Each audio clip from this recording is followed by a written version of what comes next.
তোমার প্রতিবেশীর প্রতি তুমি কোনো অন্যায় করবেই না। লেবীয় পুস্তক 19 অধ্যায় 1 থেকে 2, 11 থেকে 18 পদ।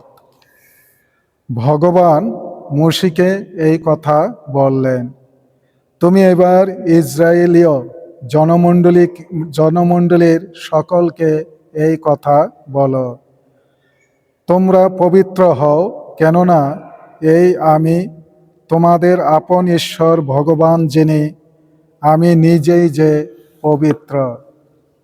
তোমরা চুরি করবে না, মিথ্যা কথা বলবে না, একজন আরও একজনের সঙ্গে কোনো রকম ছলনা করবে না, আমার নাম নিয়ে কোনো মিথ্যা শপথও করবে না, কেননা তা করলে নিজের ঈশ্বরের নামের অমর্যাদায় করা হবে।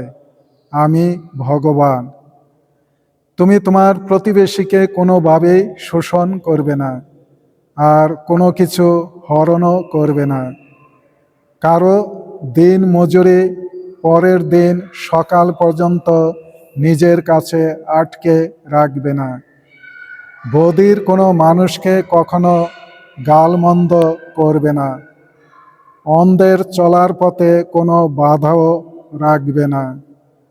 তোমার আপন ঈশ্বরের প্রতি তোমার যেন সম্ভ্রম থাকে। বিচার করতে গিয়ে কোনো অন্যায় রায় দেবে না। দুর্বলের প্রতি কোনো পক্ষপাতিত্ব দেখাবে না।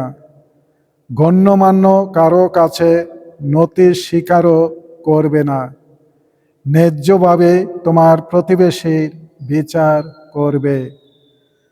তুমি স্বজাতি মানুষদের মধ্যে কুৎসা রটিয়ে বেড়াবে না। এমন কিছু করবে না যাতে তোমার প্রতিবেশীর জীবন বিপন্ন হয়। মনের মধ্যে স্বজাতি ভাইয়ের প্রতি কোনো বিদ্বেষ পোষণ করবে না।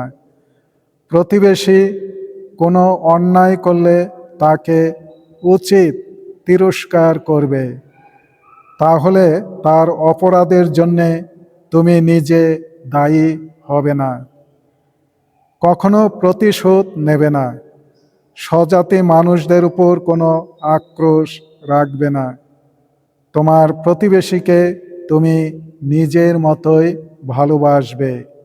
তোমার প্রতিবেশীকে তুমি নিজের মতোই ভালোবাসবে। প্রভুর বাণী।